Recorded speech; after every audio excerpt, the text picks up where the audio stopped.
Cast is now starting. All Hey, attendees good are in morning, everyone. listen-only mode. This is Emily Mooney, Projects Coordinator, working on the Maximizing Governance project at OCASI. Very glad to have you with us this morning. And before we get started with our webinar on board fiduciary responsibilities, I would just like to mention that obviously because you are interested in board governance training, you may be interested in an online offering of governance training that we have available through the Maximizing Governance project for Onboard Canada's online modules. You can get in touch with me directly, Emily Mooney, Mooney at ocasi.org. That's Mooney. Or you can check the Maximizing Governance webpage from the OCASI site later today, and we'll have a link where you can register for one of two courses.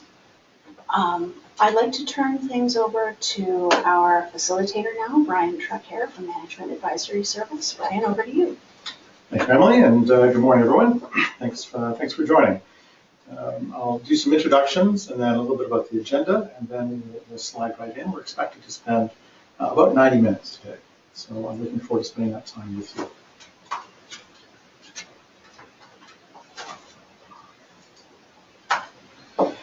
So a little introduction of myself. I'm a volunteer consultant with Management Advisory Services. I spent most of my career in business in parallel with nonprofit.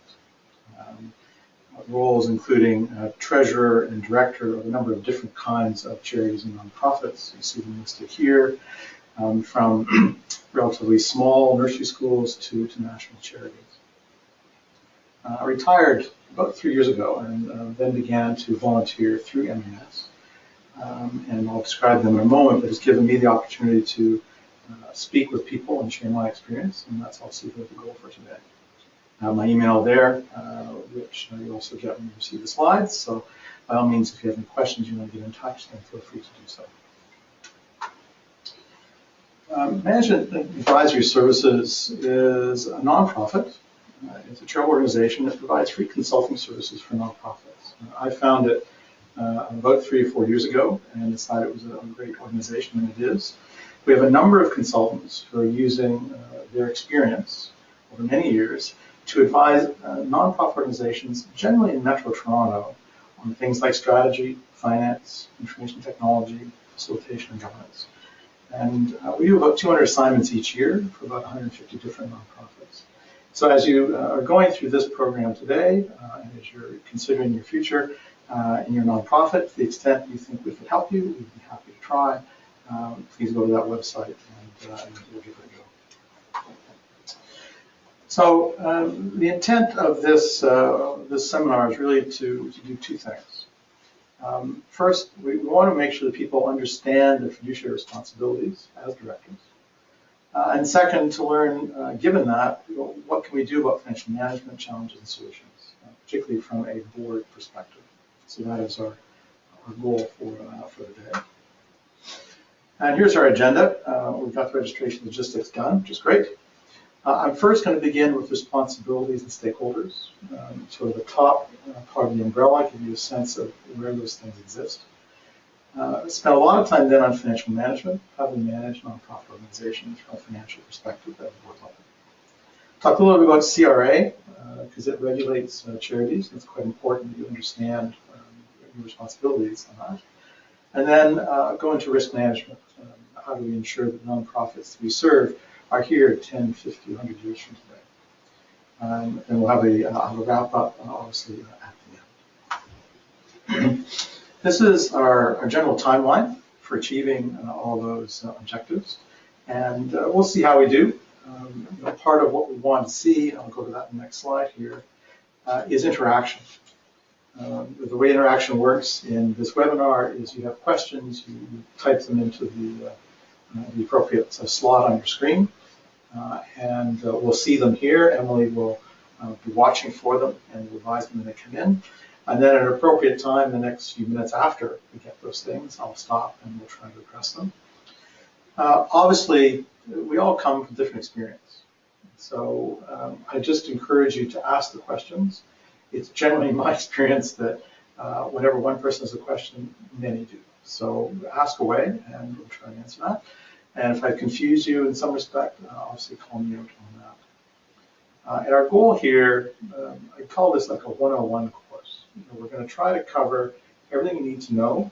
We won't get all the way down into every topic in as much detail as perhaps some of you would like, but hopefully it's going to be satisfactory. My goal is so that you're aware of what you are responsible for doing, and you have an inkling of what and how that should be done, which is far superior to not realizing that you should be doing something that you're simply not aware of. So that's what we're about here today. So the first section of the seminar is really responsibilities and stakeholders.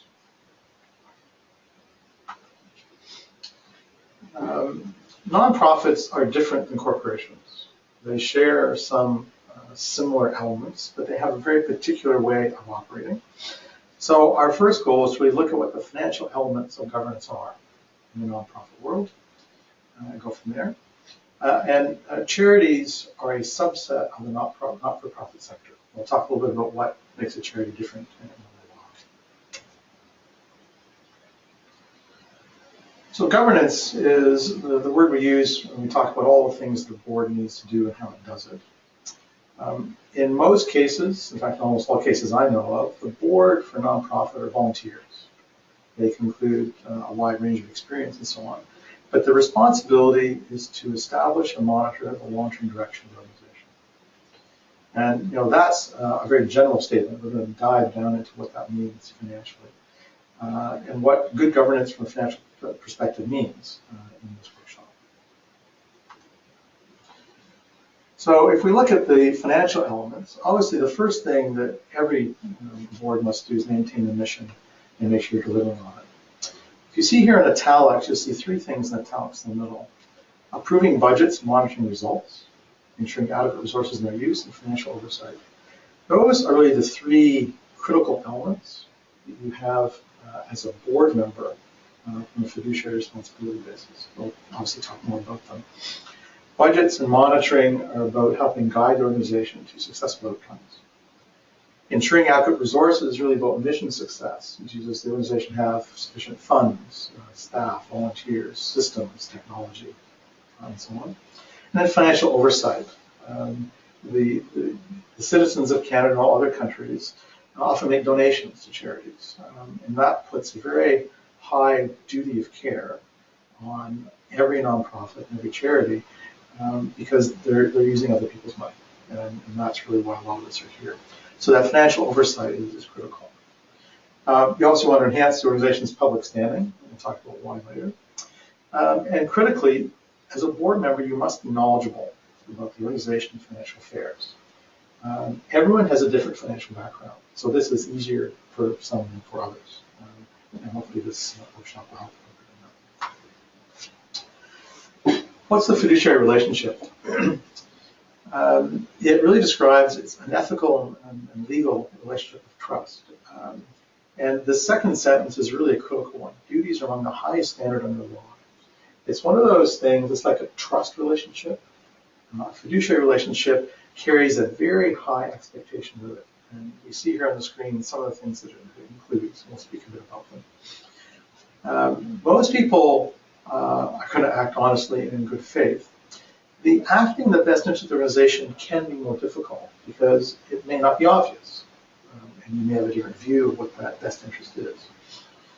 You're required by law to apply skills, exercise judgment. You can't say, I didn't look, I didn't care. You can't say it didn't matter.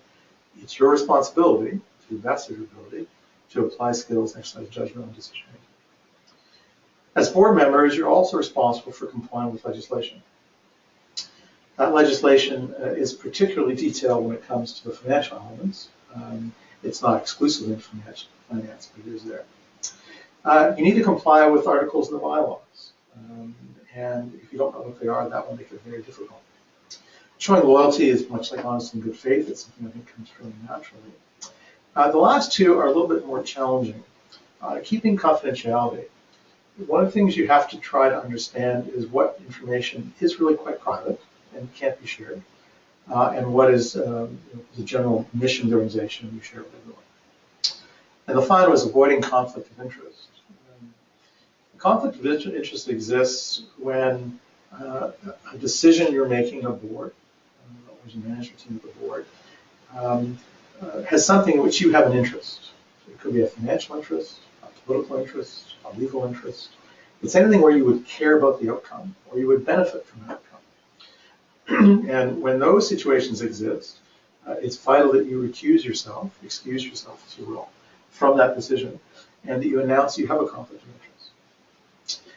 It's one of the things I think most omitted in the nonprofit world. People are not as conscious of this.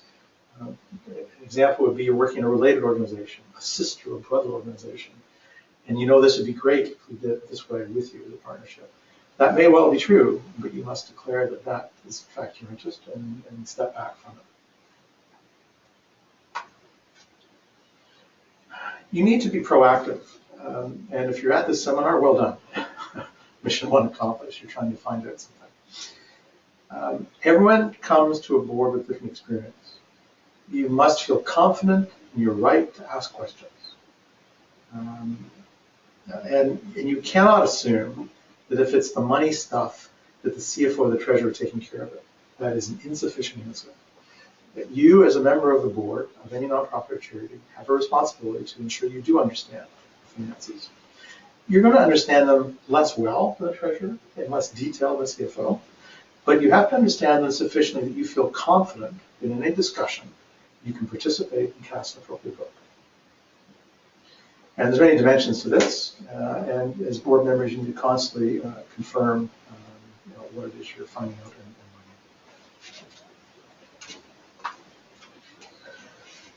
and learning. The first one's always a favorite, and people sometimes ask, well, why would you do that? So, well, every board that I've ever served, sometimes even before I agree, I actually want to read the articles of incorporation, and I want to read the bylaws to understand the context in which this nonprofit is operating. They can vary from the benign and short to the very detailed and with lots of circumlocution in them about what it is you can and cannot do. You need to read and understand the audited financial statements, and we'll talk a lot about that today. Watch out for conflicts of interest, which we described. Make sure there's appropriate directors and officers liability insurance. This is to protect your interest, the interest of your colleagues. The answer, we can't afford it, is not an appropriate answer. It's really something you must do for good governance. And finally, board minutes are really confidential communications, and you need to treat them like that.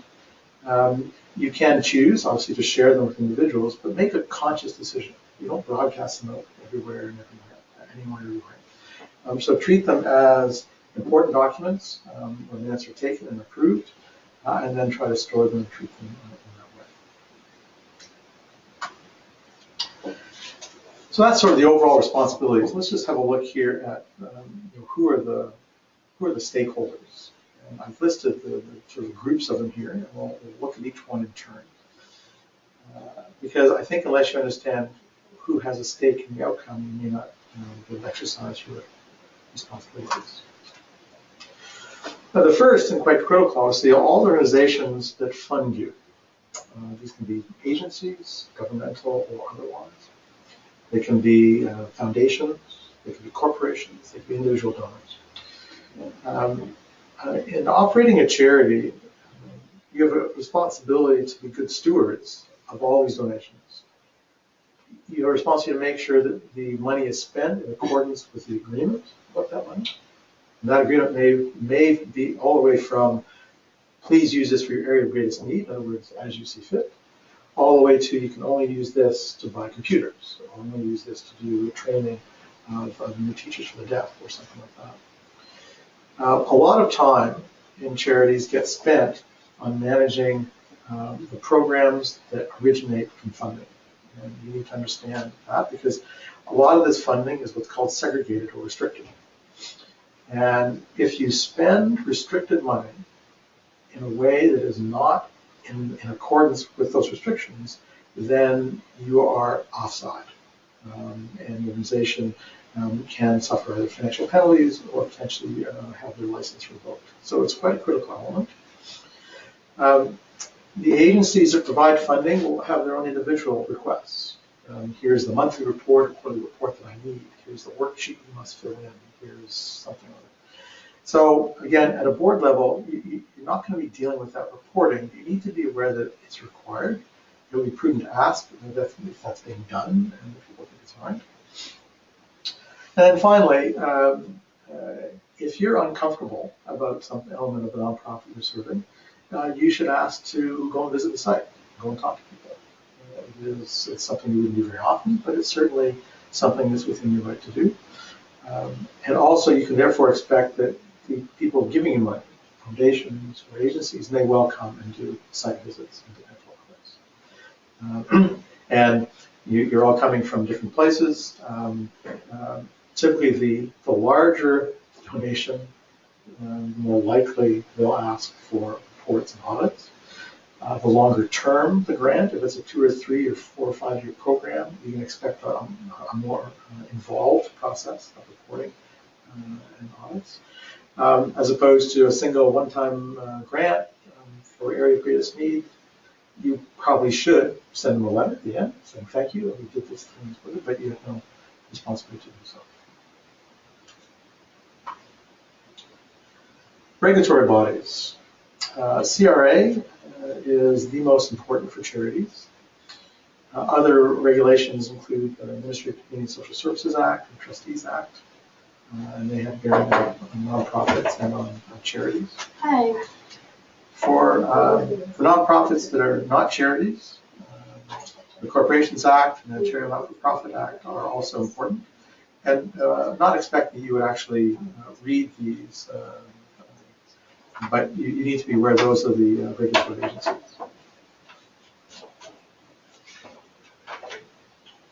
Employees and volunteers. All those fine people who are working or not-for-profit, whether they're paid or unpaid, are clearly stakeholders in what you're doing. You have a responsibility to employees to make sure they're paid on time, with appropriate deductions, and make sure there's a direct financial responsibility for them. You need to make sure that there are good HR policies. And for staff, that obviously includes notice periods and other things. For volunteers, maybe just expense reimbursements and so on. And it needs to be documented. And the last statement, employees are critical. We all have typically been employees or are, and the only way organizations get things done is typically through that. But employees are also financial exposure. When things go badly with employees, they tend to go very badly indeed. And your responsibility as a board member, the fiduciary thing, is to try to avoid that ever happening through good policy and good governance. But if it does happen, to pay really good attention to it and try to get to a good outcome. Clients, a generic term, all the people who benefit from your services, the users, members, partners, and so on. And the relationship may be simply people who come into your organization and receive services, and it's a one-time thing, and there's no transaction, if you will. But there may be user fees. You might be offering camp counseling or canoe trips. You can be doing financial tax returns for people on a pro bono basis. So you just need to understand what that relationship is and ensure that it's governed well, and that whatever you're doing is fair to all people and hopefully sustainable. And where boards can get involved is, gee, there's been funding cuts, what are we going to do about this program? And you may get involved with trying to decide what's a fair price for something, or can we do this for free, or what have you. So all these elements are part of ensuring that your responsibility for your clients is held. And finally, the general public, which people don't usually list, I suppose, as a stakeholder. But any organization that raises money from the public needs to be aware that the general public is in fact a big stakeholder in the organization. How you are perceived, your public persona, if you will have a direct bearing on your fundraising. And in particular, if your organization is viewed as slipshod from a finance perspective or careless, your audit financial statements aren't on time, each one of those things can lead to a perception that you're not on the straight and narrow, that you're not paying enough attention, and that maybe my donation would be better going someplace else, right? So the general public are our stakeholders. You need to bring them to mind from time to time, and just ensure that you have good governance. That's really the first section. And one of the things we said at the outset is we're happy to take questions at any time. And I'll do a sort of a brief pause between each to give people an opportunity. In the next section, we're going to go on to really looking at financial statements, looking at the elements of those, and trying to understand how that is important for board members. And then as well, where you go to think about things like budgeting and other processes. So, underway. So I've made up a fictional not-for-profit, just to try to do something a little bit generic. No matter what organization you serve, it won't look like this. That's all I can say for sure. So sample NFP is just this thing that I invented. I try to put in elements that may have things you have in yours. The key is that I've done this for a long time, and I can read financial statements of almost any organization because I sort of know the words they're using and so on. So what you need here is familiarity. You need to try to understand the financials, and if you don't understand them, you need to ask. You need to do a little bit of work. Let's just take a dive here, and hopefully you'll be better prepared. There's two fundamental kinds of financials in charities. There's four things that are actually covered, but these are the two main ones. An income statement, or statement of revenue and expense, looks at performance over a period of time.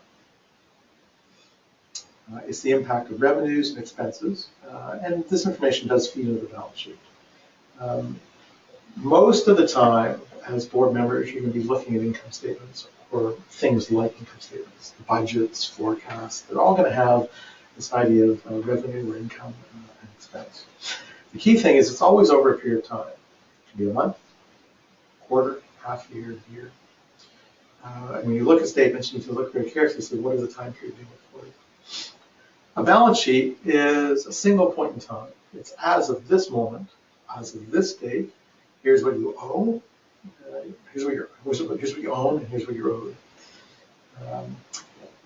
The complexity in balance sheets comes from when we try to align revenue and expense to specific time periods. You have to do fancy things, and there's 100 versions of it, and it can be confusing. But we'll at least point you at them, and you can sort of understand where they're coming from. So I'm going to go over very basic things for 5 minutes. If this is stuff you know cold, feel free to go get a cup of coffee and come back. But this is stuff I want to make sure. So the analogy to personal financials is this. An income statement is what you earn and what you spend.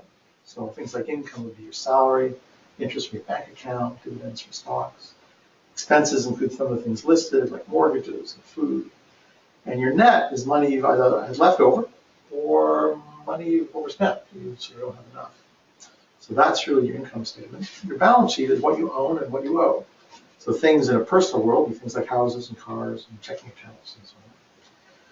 Liabilities would be money you owe. You might owe money on a mortgage or a car loan or line of credit. Then your equity is what you have left over if you have sold off everything and paid off all your debts. And the reason I point this out is that the analogy is fairly strong. So as you're thinking about not-for-profits, you can actually connect in this way if it's helpful in understanding things. One of the challenges is, as families, as individuals, we typically use a cash approach. We sort of don't try to keep track of things from an accrual perspective, which is to line up revenues and expenses by time period. But accrual accounting, that's what we do, and charities will use accrual accounting. And therefore, the balance sheet does become this place where we record some adjustments to make sure we have a more perfect understanding.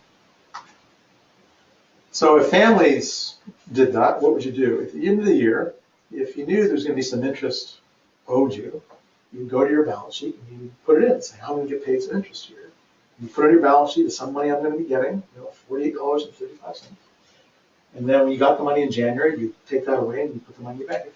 But it would show that at the end of the year, a more perfect understanding of your income.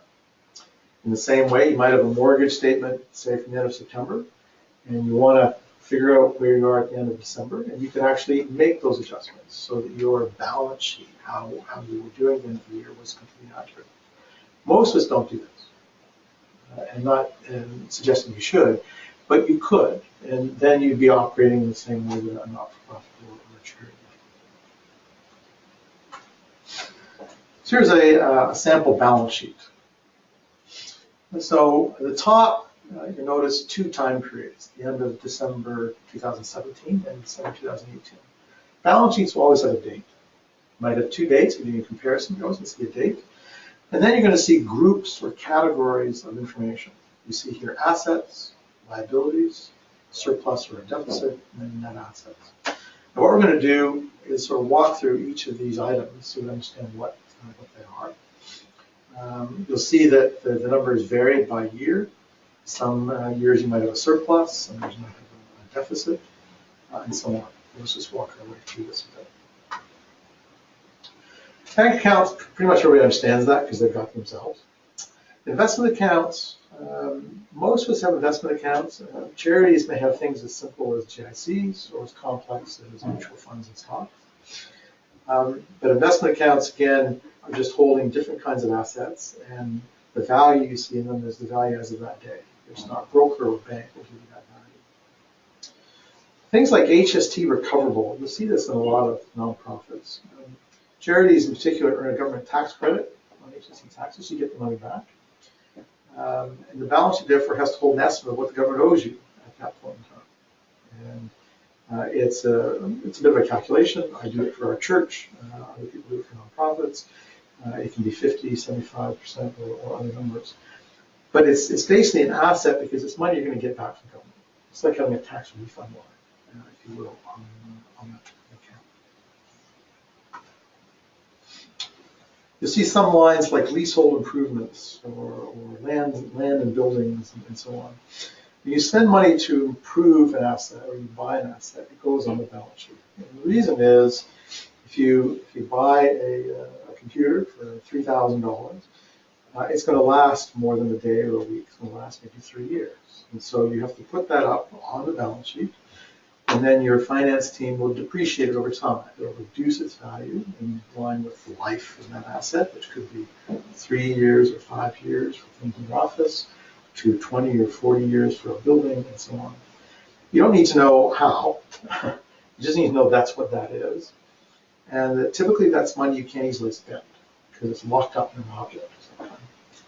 And if you were to try to use that as money, when you sell those assets, you typically don't get your money back. It's like driving that car off the car lot. You won't want to sell it to somebody, you'll never get what you just paid for. Prepaid expenses, you pay things in advance for receiving goods or services. It also goes on the balance sheet because you're paid for something you did in the future. And then total assets is just the sum of all those things. Accrued liabilities. Much as in the personal world, nonprofits have liabilities. They may have loans outstanding. It could be unpaid invoices. You know you're going to owe money at the end of the year. You haven't received an invoice yet. You make an estimate. Where nonprofits have something that most corporations always don't is this whole idea of deferred grants and contributions. If you've been given money that you have to spend on a particular set of activities, you have an obligation. Right? It's something you must do. And what the balance sheet does is reflect that obligation to record that expense. In a lot of cases, it may well be exactly equal to the money on the asset side, which is money you've been given but also haven't spent. They can be different. You might have spent some of the money in a way you shouldn't have spent. You could have a delta there, but in general, the deferred grants and contributions is something you should look at and understand, particularly if it's a large percentage of your liabilities and assets. Surplus and deficit is the outcome of what happened in the current period, whereas the retained surplus is the addition of all those years. So if you've been running the nonprofit for 5 years, you've lost $5,000 each year. Your deficit is $5,000. Your retained deficit is $25,000. And then a very critical point is what's called unrestricted net assets. And that is if you take all the money and assets and things you have, and you subtract all your obligations, including the obligations to spend money on funds you have in the bank account. What's left over is your unrestricted net assets. That's money where you can use to meet your greatest need, if you will. It's a critical element of your understanding as the director, because it's only that money you have discretion over. So if you're in a nonprofit and there's $100,000 in the bank account, but you have obligations for spending deferred money in a project that of say $80,000, then your unrestricted is only $20,000. You don't have any ability to spend the other 80. And we did have a person that asked a question at the end of the seminar. We'll be sending out a PDF of all the slides. If I didn't mention that before, my apologies. We'll do that.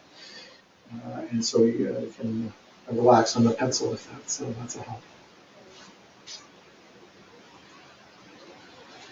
If we look at the income statement, again, this is from my sample not-for-profit, you see, again, there's a time period at the top. In this case, it's the year 2017, year 2018. You see some revenue items, some grants from Province of Ontario, the City of Toronto, United Way, some foundations, individual gifts, and program receipts. Each of those categories is important. And then you have expenses. They could be staff, fundraising, or office. And you see an outcome at the bottom. It could be a surplus or a deficit. So we'll walk through again a little bit about these categories. And again, just to emphasize, your not-for-profit statements won't look like this. But you should be able to track the kinds of things you see here with the kinds of things that are on your statement.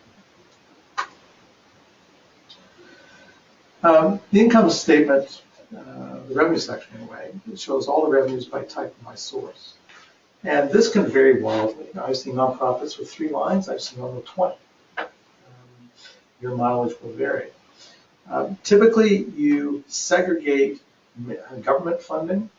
You typically will also separate out major funders. So what's material? There's a percentage of revenue or longevity of funding. And this can also vary over time. You may expand and contract the lines there as a board member. You may see that change over time. Maybe you had a huge amount of funding from one organization for many years, but then it stopped. And once it stopped, there's really no sense having the zeros all the time. Normally, you also break out corporate and individual gifts. As a board member, you're going to want to understand how much money is coming from corporate, like foundations and corporations, and how much is coming from individuals. That's part of the governance. And also because these are receivable items, importantly for individuals, you're going to want to see that for your own knowledge. If you have some big individual donors, foundations or people, it might make sense to have a separate line for each. Now, be aware that your financial statements are public record. So these will be part of the CRA reporting, and so anything you report here will be known and can be accessed by any individual in Canada. So just keep that in mind in terms of making sure they're okay with that.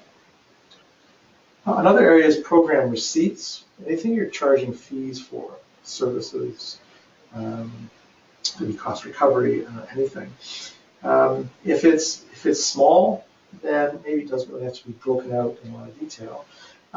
For some not-for-profits, the programs are the majority of the revenue. I work in an organization where this was 80% of all the revenue was program fees. So they actually had quite a detailed breakdown of that in 4 or 5 categories, and then just one line for donations, because donations for them are not for the As board members, as you're looking at your financial statements, if the level of detail doesn't make sense for you, then that's something you also need to question.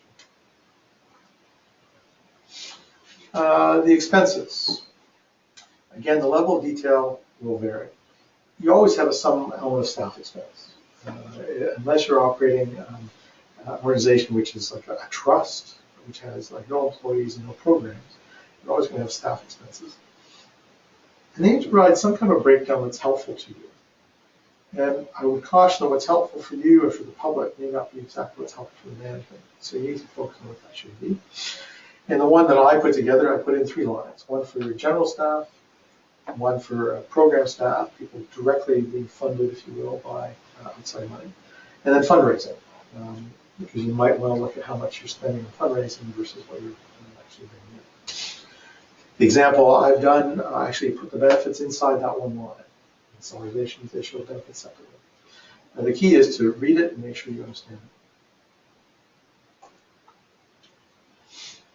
But after that, you typically get a bunch of different categories for organization.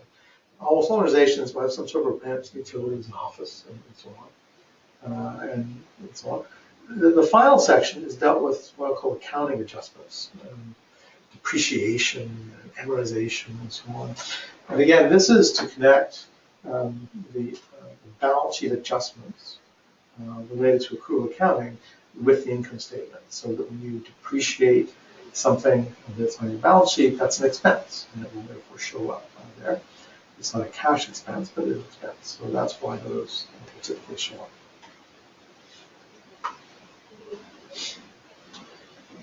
A different version here is a separation of unrestricted and restricted. The ones I showed you before really didn't separate those. You may be an organization that does a lot of this separation. You might have an unrestricted column. You might have Program A, Program B, Program C. You might have a different column for each one of those, depending on how many restricted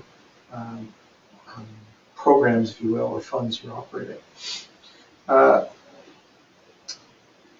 The accounting required to do this well is not trivial, and there's things you need to understand as you go through it. And let's just talk a little bit about what some of those things are. Clearly, financial reporting does need to segregate. There's a variety of ways of doing that. And you need to be able to charge direct expenses to restricted areas, either one group in separate fund. That's called fund accounting. And then you're going to be left with general expenses. The classic example is, where do we charge the executive director? We have 3 programs. Where do we charge the executive director? Lots of interesting questions arise here. The agreement you made, the organization's made with your funding agencies, may or may not allow charging overhead, such as an executive director, to that program. Or they may put a cap, no more than 5 or 10%. You need to abide by that agreement. If you've received the funds and agreed, you have to do it in that way. Some organizations say, we're never going to charge out the executive director. We're just going to leave that as general expenses, and it's just a separate thing. And we hope to cover that through unrestricted funds. All those models work. Each nonprofit finds its own path. You just need to know what path has been chosen and follow up on it. One key point here, once you've decided on a way, a method, you must be consistent. You can't change it because it doesn't look good this year. That's not on. Once you start allocating, you must keep allocating. And if you change, it's really a note to the financial statement that people need to be aware of. This is something your treasurer or CFO will deal with, but as a board member, you should be able to ask the question on that. And it's just I sort of described here, with fund accounting, each fund has a set of actions attached to it, and each one of them would be a column in your reports, and have a description, a type of revenue. Normally, this is done through accounting entries. They don't have separate bank accounts. They don't have separate people and offices. They tend to be an accounting process. And this is where timesheets sometimes come up in nonprofits, or ways of doing expense allocation, saying this is charged to program A or program B. Doing this well helps you understand better how well you're doing in each of the funds or each of the programs. You can have a situation whereas the overall charity is doing well, and 2 to 3 programs are doing fine, and the 3rd program you somehow overspent. You don't know how, you spent more money than was actually allotted. And this will identify that for you, and then the board needs to figure out how are we solving that, how did it occur, and so on. Or you may say, gee, we were given this big grant, $50,000 2 years ago, we haven't spent any of it. We've not dedicated resources to that. Maybe something you'd like to do or want or whatever. You need to then address it because you can't keep money where you agree to the purpose and not spend it indefinitely. That's also not on. Nonprofits are more fun than I'm describing, actually. I actually have a lot of fun with nonprofits. I'm just a bit of a doom and gloom thing here. So that's really the review of the financial statements, just to try to make sure you understand them. The balance sheet's always the hardest, so spend more time on that. And if you don't understand, ask your treasurer, ask your CFO. And if they don't understand, keep asking until you find someone that does. If it's a very small organization, they may have to ask their auditor. Maybe they're a bit confused.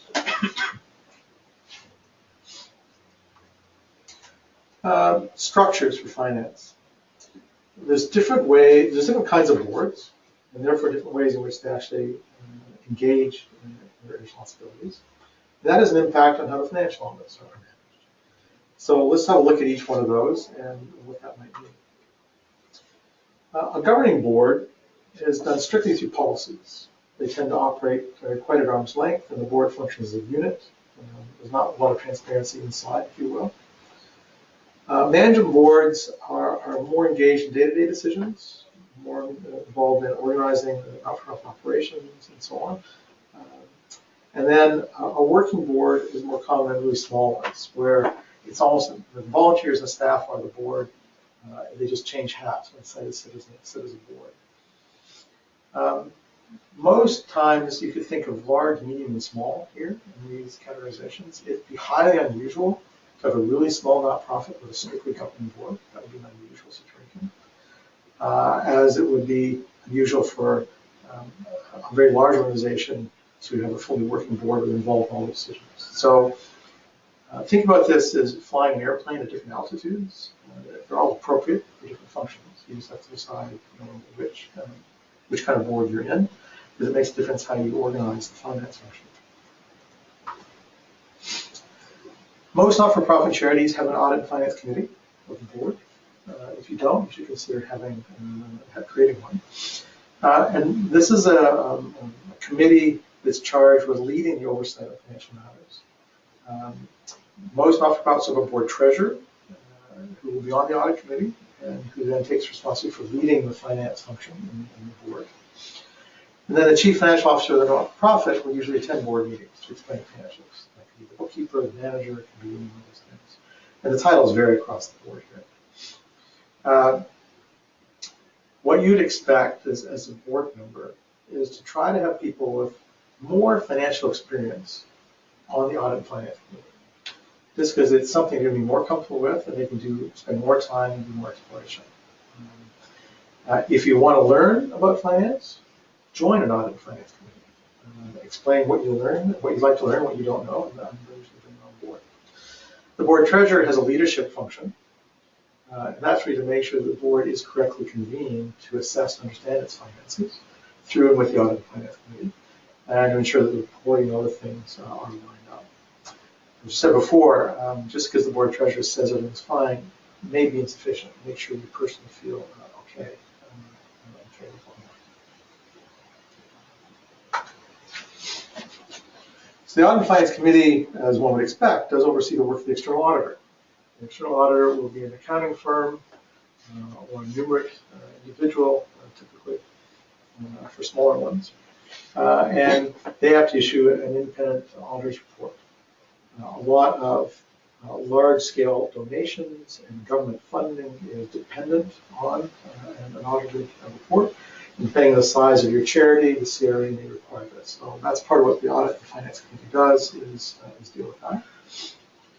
And they have to facilitate any disagreements, misunderstandings between management and the auditors. And they have to review the financial statements before they're publicly disclosed. Because they have to be right, they also have to understand the level of detail will be disclosed. What's the management role in finance? What do you expect of the people inside the charity itself? But first, most important, they have to maintain a really good accounting record, appropriate systems to do that. They have to have appropriate controls. on spending, on authorization, double check signatures, withdrawals, and all that. And they have to make sure that they have the appropriate financial accounting policies in place. They also have to be the first line of defense against fraud or any other irregularities. And that includes system security. I worked with a nonprofit recently that was a victim of ransomware, where they came in on Monday morning and every system they owned was locked up. And unfortunately, they did not have an offline backup. And $45,000 later, the only way out of jail was to pay rent in Toronto in the last 6 months. So part of the responsibility as board members is to ensure that management knows how and when their information is safeguarded, and it comes to you and asks the appropriate questions. And you have to set expectations of financial reporting. You can't do less than what generally accepted accounting principles and CRA require. You can't say, oh no, we'll just do that. So it has to be at least that. But you can be clear how often you want to see reports during the year. What's level of detail. Make sure there's appropriate time for review and discussion. I've been on some nonprofit boards where the time between all those in favor and carried is like there's no time for discussion. Where people again feel awkward about it. The other critical element, obviously, is budgets and variance reporting. We'll get to this afternoon. But make sure you are clear on the frequency of reports and you get receive them by email or in the board meetings, and make time for discussion. These are the statements you're required to provide under the ASNPO standard. You'll see them in all the formal charity reports. You're also required to provide a report of the auditor. This is a textual report or notes the financial statements. There's always a letter there signed by the accounting firm saying hereby verified. And as I said, there's going to be notes explaining balance sheet adjustments or other such things. You should expect to see those. You need to see things more often than annual. That's not frequent enough from a board perspective in almost every case I can think of. You need to see things quarterly. Management may give all kinds of caveats, oh, it's difficult or what. You should smile and say, I understand that, but we still need to see them. Because the sooner you know, the better you're going to be. And then monthly, if you're that involved, you can see revenue expense information with anything, any material events in place.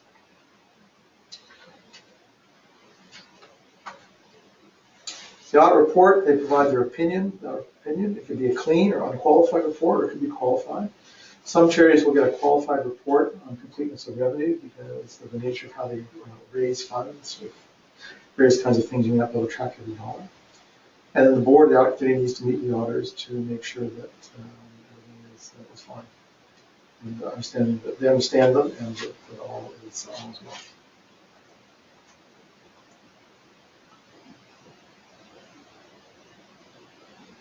well. In some cases, it may not be for people on this call, you may not have an audit what's called a review engagement. So the difference between these is here. Most of you are probably getting squinty saying, I can do that. In those cases, you can't do a review engagement. But an audit is an audit giving assurances that it's free of material misstatements. There's a lot of checking and verification of third party.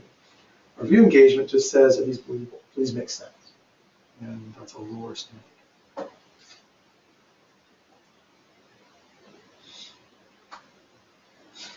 And then budgets.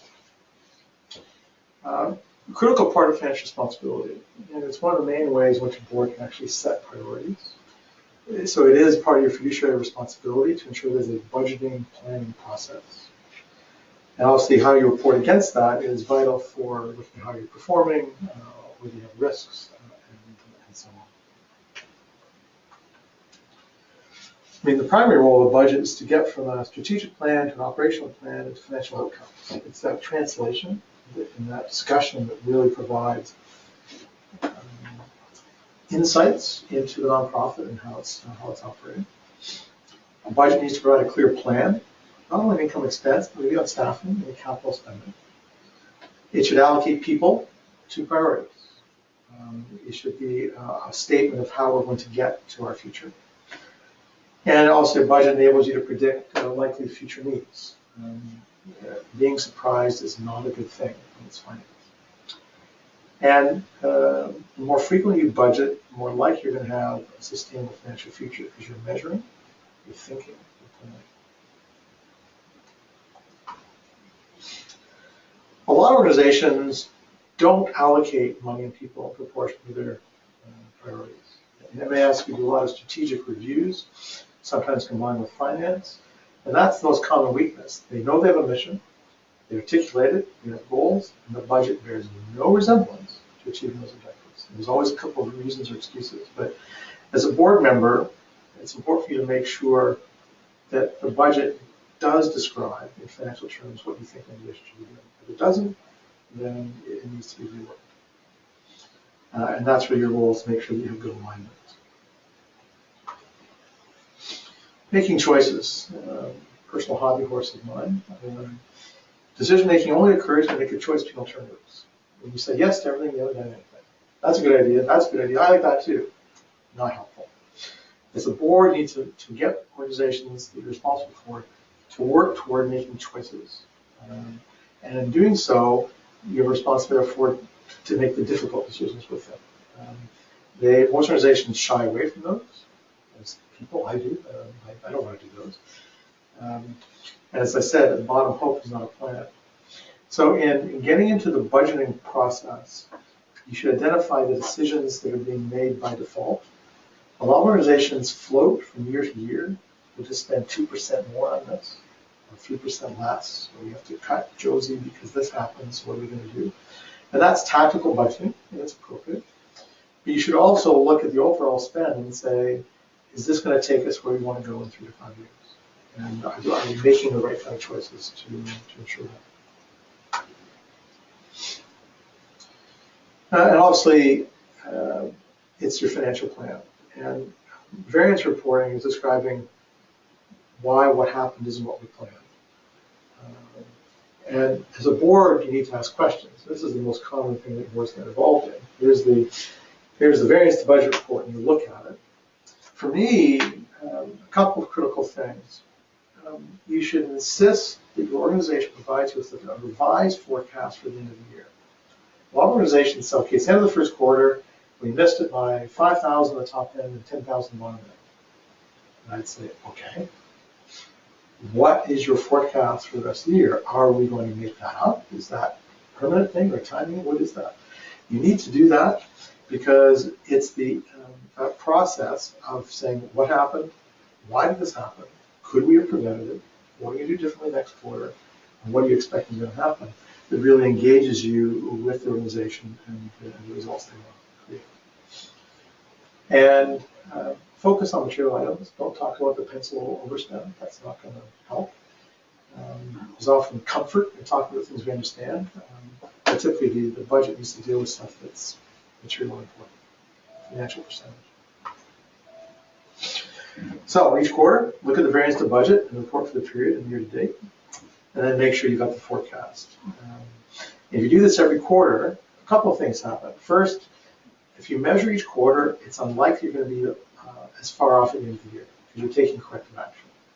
If you wait to the end of the year, you've no idea what you're doing. The other thing is that everyone learns. The first time you go through this process, we talk about variance and talk about why we're off or why this happened. You'll be learning a lot. As you go through that, the next time you do a budget, you'll be way more informed. You'll really have a lot more knowledge to deal with, and the team gets better.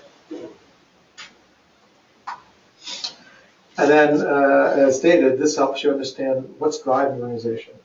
Every not-for-profit, every charity, some things matter. It could be the number of people walking the door. It could be the donations this year. It could be the results of the campaign. It could be the United Way funding. It could be something matters.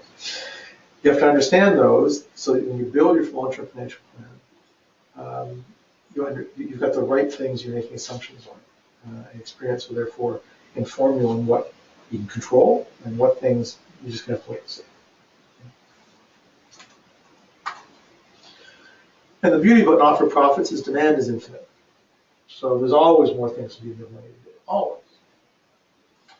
So part of the budget process is about scarce resource allocation. And if you do it correctly, you'll discover that one or two things, which if we had more of this, could be staffing, it could be offices, whatever it is, we could do so much more. And that's an input to your fundraising. If you really understand what's constraining you, then that's the story to tell the people who fund your organization. That's what they want to know. If we had this, then we could do that. If you don't know, if it's always just we don't have enough money, that's not compelling.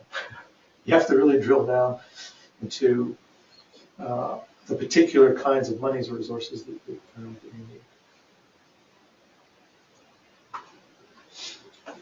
The last part of this is technology and tools. You're not going to be systems experts, but technology is vital to succeeding in profit and not-for-profit corporations. And you need to encourage your managers to identify and put in place the right system, and to tell you about that, and to ensure that you're satisfied with the outcome. The great news, and I spent a lot of time in this area, is compared to 20 or 30 years ago, there's a huge number of affordable improvement solutions. From fundraising to accounting to email management and lists for all that stuff. And you should ensure there's some sort of a review at some frequency. Writing your own systems, using Excel, really not best practice. If everyone uses Excel, if that sort of fills the gap, if you will, you shouldn't just rely upon it. And each of the systems you incorporate will have within it some best practices. These vendors may have 10,000 people using that system.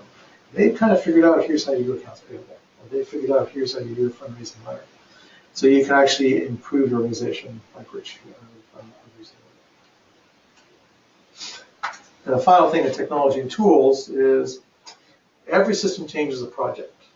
And each one has risk. If someone tells you differently, you should give them my phone numbers because I can tell them it's always true. So whenever management says we're going to put it inside a new system, get a project plan. And that project plan might even just be one page.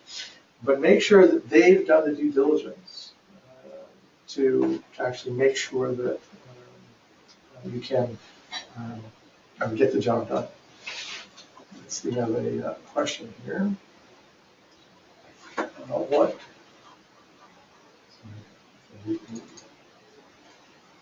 So the question is, what are the affordable fundraising systems available for not-for-profit organizations?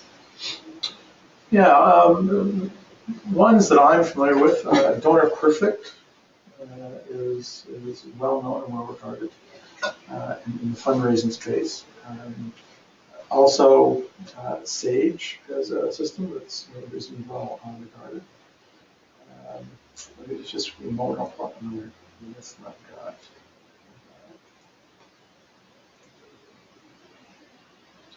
Oh, that's where it's going.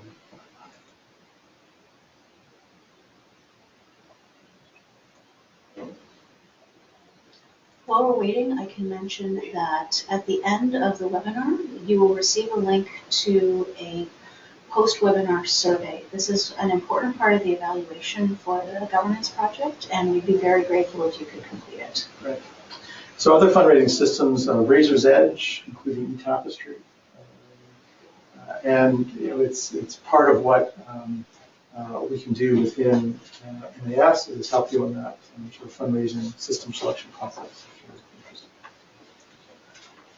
So we'll go back here. So make sure there's a thoughtful plan. Make sure there's a contingency, particularly if it's a system change that's going to be fundamental to your leadership.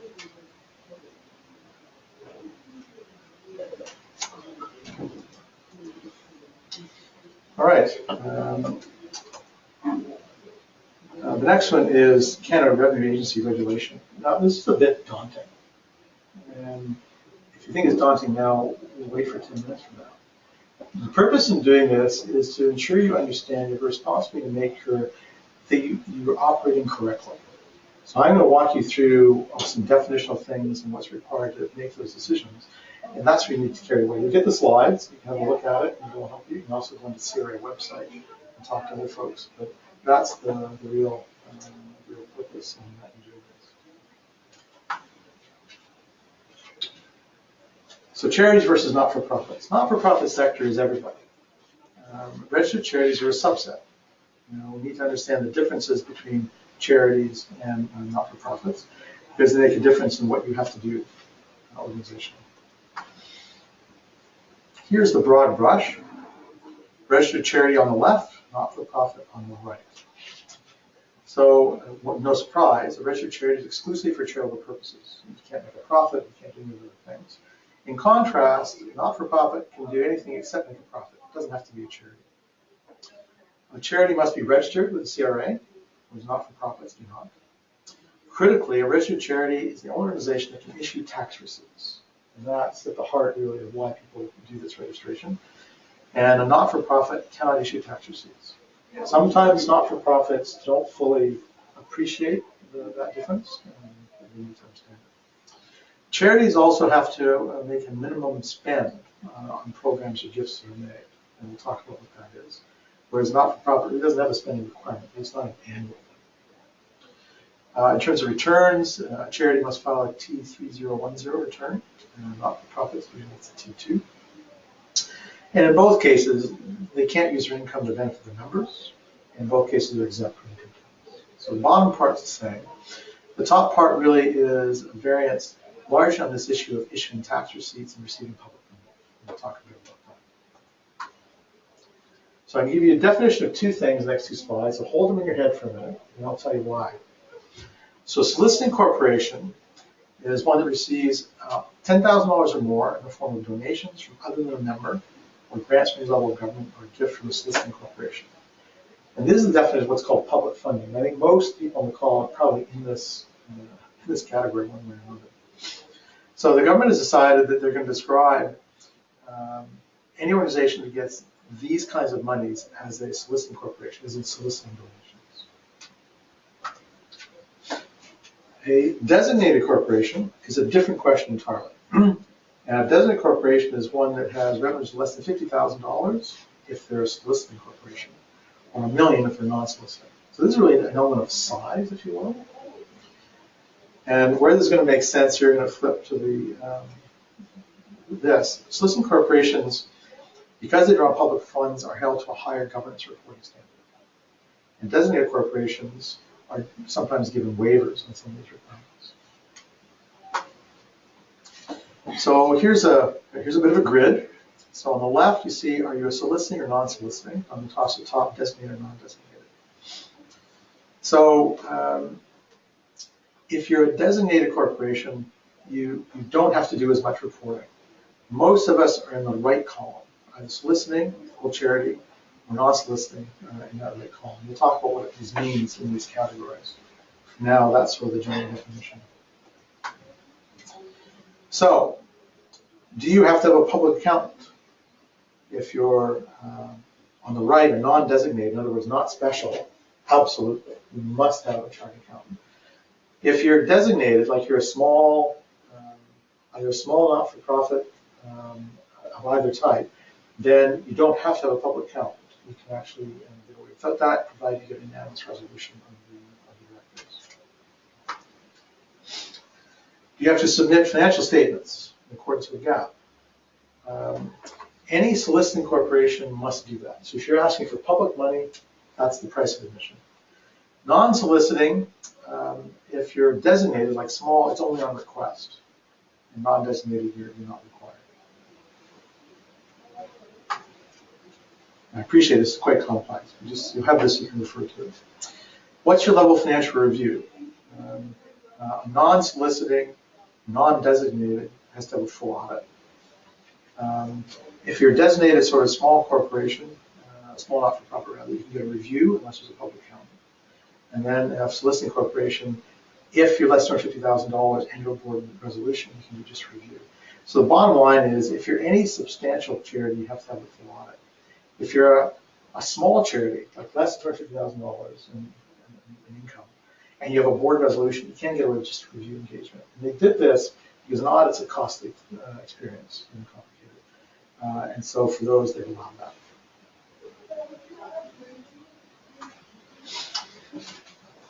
The T3010 annual information return is what your organization will have to file. It's the equivalent tax return. It's reviewed, filed and reviewed annually. CRA receives it and it can ask questions. And then the results that's returned are published in the CRA Charities website. It's about 10 pages in total. I'm not going to go through them, but just give you a sense of the order of magnitude. And that's just going to see the first page right here. If you're not doing that, you probably have to do the T2 corporate return. So if you're not a charity, it's probably T2 corporate return, which is about 8 pages, or if you're really small, in T1044. I point out all these things. It's your responsibility to make sure you find the right thing. You're not going to do the filing. It's up to someone who understands these. But you should be making sure, did we file on time? And the reason is that these returns must be filed within 6 months of your year end, whatever that is. And if you don't do this, or if you don't do your financial statements, you can have your charity designation revoked. You really don't want that. You don't even want to be on the list of people who would consider that. The other thing that charities supply to the government at that time is a list of directors and a list of the donations to qualified donees. So everybody has that information. Charities are required to spend a certain amount of their money every year. That means if you're a foundation or charity or any of these nonprofits has a registered charity status. And it's something the government monitors quite carefully. And I want to point out this is a minimum. You can spend way more than this, but you must spend at least this amount. The amount you must spend is based on the average value of your property that's not used directly in charity activities. So typically you see your cash, bank balances, investments, and land. And they normally use a 24-month average. You have to spend 3.5% of that value every year. So if you've got $1 million in assets, you got to spend $35,000 a year, no matter what. And that disbursement obviously has to be in pursuit of your charitable goals. Parties for the staff definitely not qualified.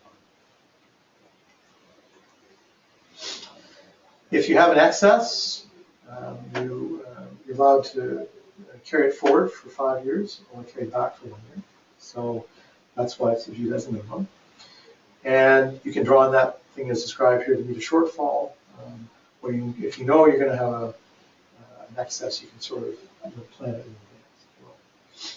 If you continue to spend below 3.5%, then CRA has the right to again to revoke your charitable status.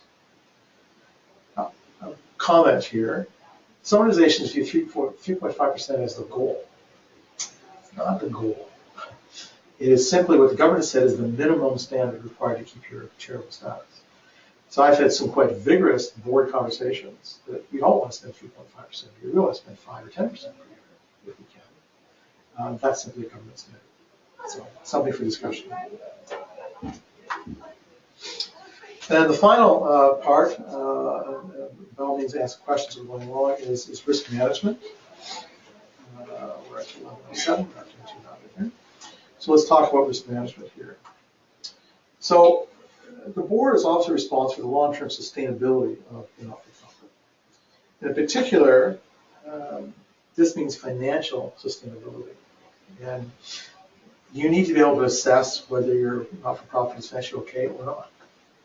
That's a huge responsibility as a board member. So we're going to talk about how we can do that. So first, when you're looking at the reports for your charity, make sure you can differentiate between these different kinds of assets. In particular, you have to be able to find the unrestricted. If you can't find it, talk to the treasurer, talk to the CFO, and find out why that's not true, because it has to be there. Because it's only those assets can be used for any unexpected events or crises. Many organizations, not-for-profits, have very large balance sheets where only a small portion is really unrestricted. They therefore don't have the latitude that you might think just by looking at the balance sheet. So that's why this is important.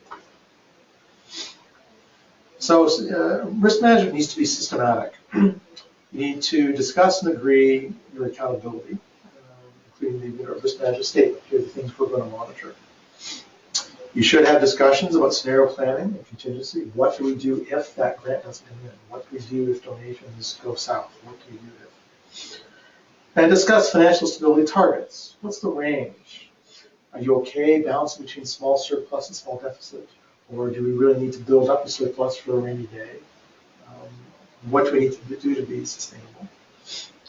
And if you don't feel you have the right board composition, the right people to manage risk, then look for training, look for additional board members, because this is quite a critical element for every board member. Things to avoid. Here, you don't want any of these things. So you don't want years and years of deficit. That's a bad thing, not a surprise. Many charities, not-for-profits, have felt they've had to settle for who their CFO is. And you get in real trouble here. You don't want to scrimp on ensuring you've got good financial reporting. A lot of not-for-profits go down because of a crisis. And when you have a crisis, a lot of resignations, or something happens, it's a draw on cash, they don't have the ability to get through it. Not doing scenario planning, thinking through in advance what to do. And this applies to everything from public relations issues to security, IT, but in financial things, it means talking about what if this happens. Some boards, and we see this in MIS and when we do our consulting, they're not really paying attention to the overall environment which they're operating. They're not noticing that the grants are reducing the group. They're not noticing that there's legislative changes. They're not noticing that the costs are going up every year. But they're just not picking up on that. I'm not talking about just inside your own not-for-profit, but in the broader public sector and not-for-profit sector. Sometimes you can go in a bad way because you don't have time or data you can act on. You know, something happens and you don't have any information. And very, very often, we're all optimists. We try to be. We think good things are going to happen. As a board member, you need to be tempering your hope and make sure that if something is going in a bad direction, you take action on it as early as possible. Sometimes then you can save the organization and you can turn things around. Denial is a huge issue in this situation. Huge. I recommend using a scorecard. Everyone's now woken up because all these bright colors staring off the monitor. This is the classic green, yellow, red. Green means celebrate, life is great. And yellow is monitor, caution. Red is act now, stop, alert, alert, alert. It's highly worthwhile to create such a scorecard for your not-for-profit. Not many items, right? It's not intended to sort of put everything else in your financial statements in one place. But so it could be financial results. It could be what's our grant renewal percentage. You know, if that's not high, you know, we need to at least 70% of our grants renewed every year. If that's not happening, then that should set up a board discussion. Days of cash available. Somebody your accountant can tell you. Or how many months reserved do we have stashed away just in case somehow our money dries up. It's quite important. You think this is maybe a bit funny. You need to figure out the scorecard when you're not in trouble. You need to figure it out before the event, right? If you figure it out during the event, you're just reacting. We're looking for a little bit more of a proactive approach here. We have a question. Okay. Is the month's reserve referring to unrestricted only? It is. We'll talk more about that in a few minutes. Okay. Thank you. So some questions here in terms of financial results. You know, so year to date, our actual revenue is in line with year-to-date budget revenues. So are we keeping up? If it's lower, are we at risk of not meeting our requirements? And how about the expenses? If we're spending too little, maybe we're not going to be able to recognize our funding and bring it in. We may not be able to meet our needs. If it's higher, do we have enough revenue to cover it? Typically, expenses are too high. I thought it could be more. Risk and fraud. You know, I just talked about cybersecurity as one.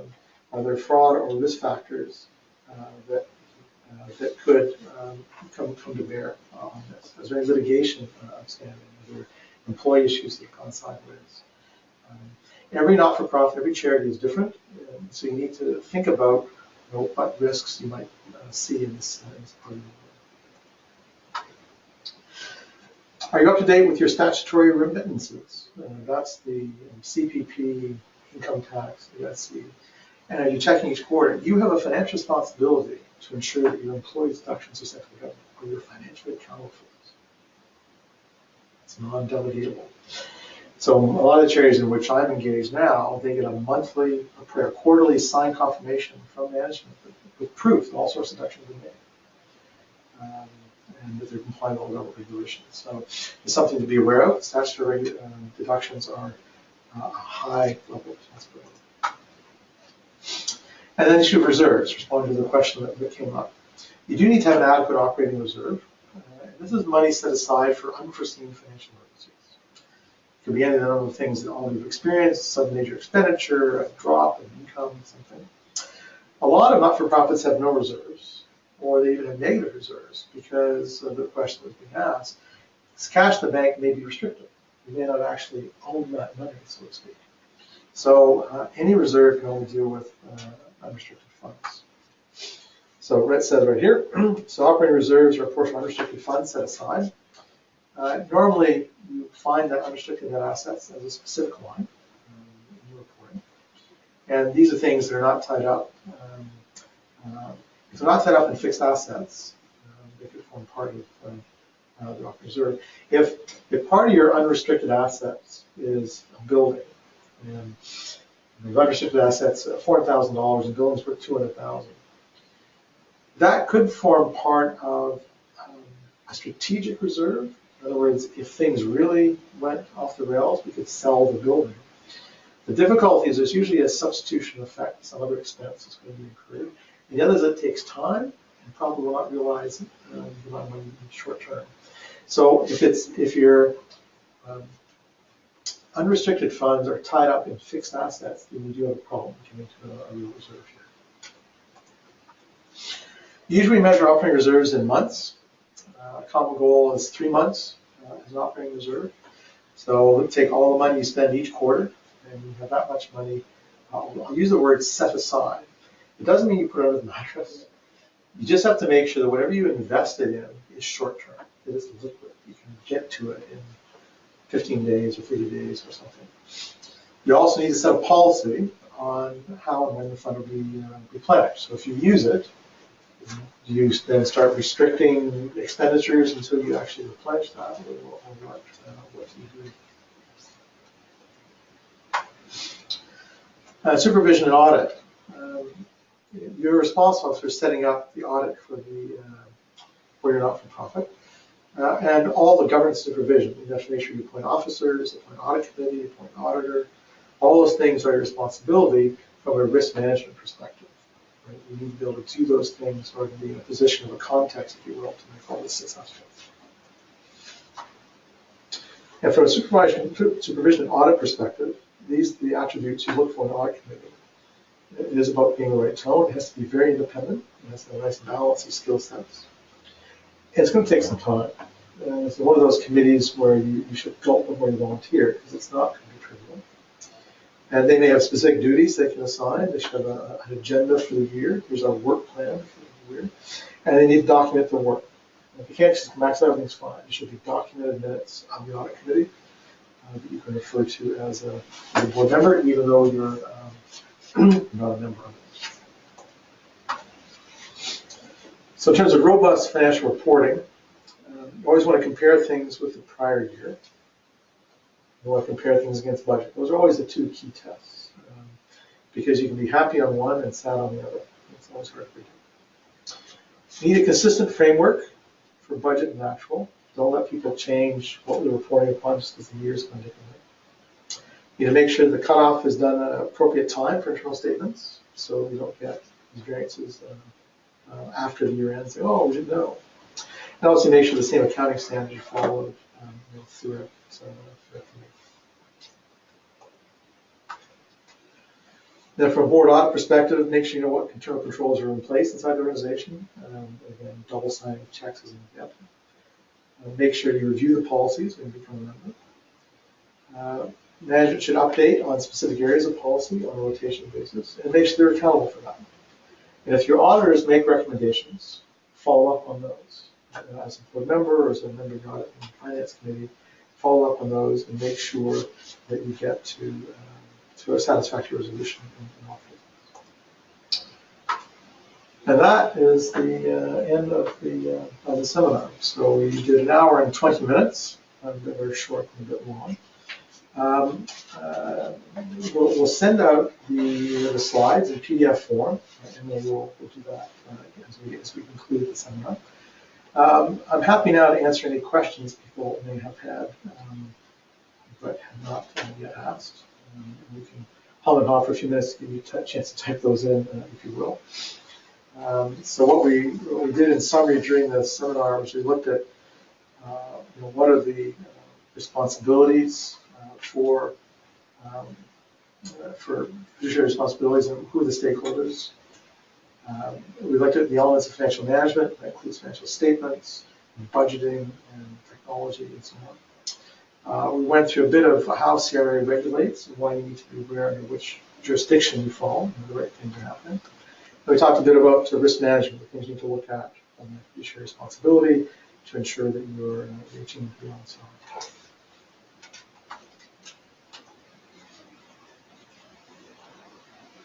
Okay. Hearing no questions, I'll turn it over to Emily in a moment, but thank you very much for your attention. I appreciate it. And all the best of luck in your responsibilities. Good day. Okay, thank you very much. That was Brian Traquair from Management Advisory Service talking about board fiduciary responsibilities for board members of not-for-profits. This is part of the Maximizing Governance project offered by OCASI in conjunction with several other organizations, including Management Advisory Service. We're very pleased to have Brian here today, and we'll give you another minute or two for any questions. Also, as he mentioned, we will be emailing you the copies of the slides, and if you visit the Maximizing Governance webpage, ocasi.org/maximizing-governance. You will see a link there to the recording for the webinar, probably by the end of the day today. There's also a link there that you can use to register for Onboard Canada's online governance training, which I mentioned at the beginning of the session. This is something that you have access to as part of the Maximizing Governance project. So if we don't have any questions, we can wind it up now. Okay, here is one question. What other resources do you recommend to board members for learning more about financial management? Excellent question.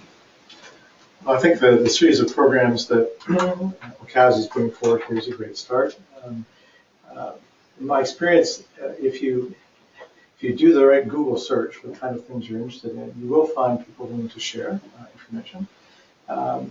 If you want to learn more about particular elements of financial management as a board or as a group, one thing I've done is I did a one board meeting introduction to financial management for the board. So I created a subset of this kind of presentation and walk through. So MAS could be a resource for learning more at a group level.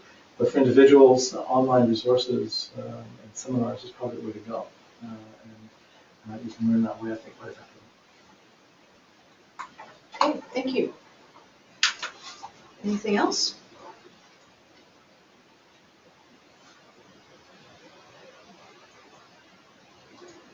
Okay, let's end it here. Thank you very much for your participation and your interest. And we will be posting information about the next webinar and public workshop on risk management, which will be available at the end of May. Again, thank you very much for coming today. We appreciate your presence here. I see a message saying thank you. You're very welcome. And that's all for today. This is Emily Mooney at OCASI. Thanks for joining us.